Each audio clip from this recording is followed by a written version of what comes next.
Hello పిల్లలు, ఎలా ఉన్నారు? ఈరోజు మీ పేదరాశి పెద్దమ్మ మరొక చక్కటి వినాయకుడి కథతోటి మీ ముందుకొచ్చింది. ఈరోజు మనం చెప్పుకోయే కథ పేరేంటంటే త్రిపురాసుర సంహారం. ఈ కథ మనకి చెప్పే విషయం ఏంటంటే వినాయకుడిని విఘ్నాధిపతి అని ఎందుకంటారు? మనం అసలు ఏదైనా పని చేసేటప్పుడు ఫస్ట్ ప్రథమ పూజ వినాయకుడికి చేయాలి అంటారు కదా! దాంట్లో ఉన్న ప్రాముఖ్యత ఏంటి? ఆ ప్రాముఖ్యతని స్వయంగా ఈశ్వరుడే మనందరికీ తెలిసేలా చేశాడు ఈ కథ ద్వారా. సో, మనం కథలోకి వెళ్ళిపోదామా? పూర్వం తారకాసురుడు అని ఒక రాక్షసుడు ఉండేవాడు. ఆ రాక్షసుడికి ముగ్గురు కుమారులు ఉండేవారు. వాళ్ళ పేర్లేంటి? కమలాక్షుడు, తారకాక్షుడు, విద్యున్మాలి అని ముగ్గురు కొడుకులు ఉండేవాడు. వీళ్ళు బ్రహ్మను గురించి ఘోరమైన తపస్సు చేశారు. వాళ్ళకి ఒక వరం కావాలని బ్రహ్మను గురించి ఘోరమైన తపస్సు చేసి బ్రహ్మ ప్రత్యక్షం కాగానే వాళ్ళు బ్రహ్మగారిని ఏమడిగారు? మాకెప్పుడు చావు లేకుండా ఉండేలా వరం ఇవ్వండి అని అడిగారు. అందరు రాక్షసులు ఇదే వరం అడుగుతారు. వెంటనే బ్రహ్మ ఏమంటాడు? అది మాత్రం సాధ్యం కాదు, వేరే వరం కోరుకోండి అన్నాడు. అంటే అప్పుడు వాళ్ళ ముగ్గురు కలిసి బాగా ఆలోచించి వాళ్ళు ఏం వరం అడిగారంటే, మాకు 3 నగరాలు సృష్టించి ఇవ్వండి. ఆ 3 నగరాల్లో ఒకటి బంగారు నగరం, బంగారుపురం, 2 వెండిపురం, మూడోది ఇనుపపురం. ఇందులో ఒకటేమో స్వర్గంలో ఉండాలి, ఇంకొకటి ఆకాశంలో ఉండాలి, మూడోది భూమి మీద ఉండాలి. ఆ 3 పురాల్లోనూ మేము ముగ్గురం ఉండాలి. మేము ముగ్గురం అవి ఎప్పుడూ ఆకాశంలోనూ, భూమి మీద, తర్వాత స్వర్గంలోనూ తిరుగుతూ ఉంటాయి.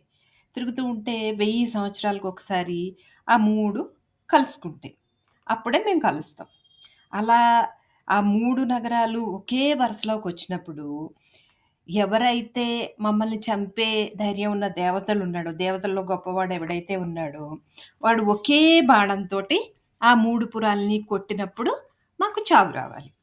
ఆ ఒకే బాణంతో కొట్టడం కూడా ఎలా కొట్టాలి? ఎక్కడా లేని రథం ఎక్కి, ఎక్కడా లేని ధనస్సు చేత్తో పట్టుకుని, ఎక్కడా లేని బాణం పెట్టి కొట్టాలి. అంటే ఇంతకుముందు అవి అలాంటి రథం గానీ, బాణం గానీ, ధనుస్సు గానీ ఎక్కడా ఉండకూడదు.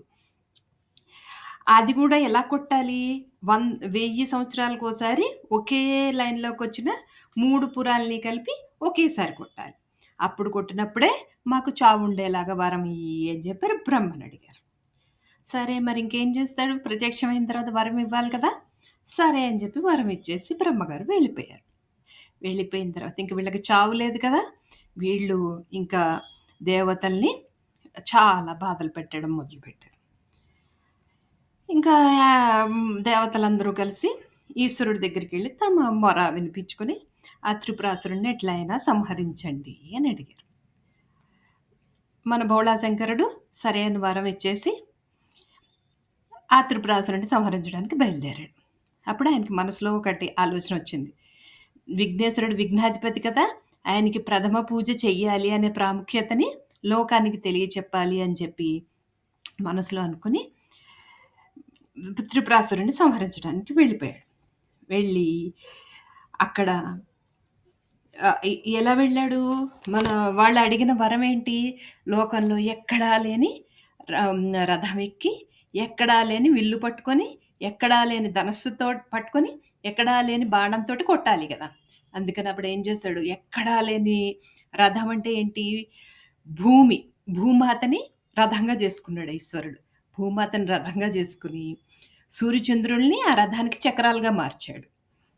4 వేదాల్ని గుర్రాలుగా మార్చాడు. ఆ గుర్రాల్ని ఇలా అదిరించే కొరడా ఉంటుంది కదా! దానికి ఓంకారాన్ని కొరడా పిడిగా పెట్టాడు. ఆ తాడునేమో సరస్వతీదేవి. ఆ కొరడా తాడేమో సరస్వతీదేవి. ఆ రథాన్ని నడిపేదెవరు? బ్రహ్మదేవుడు.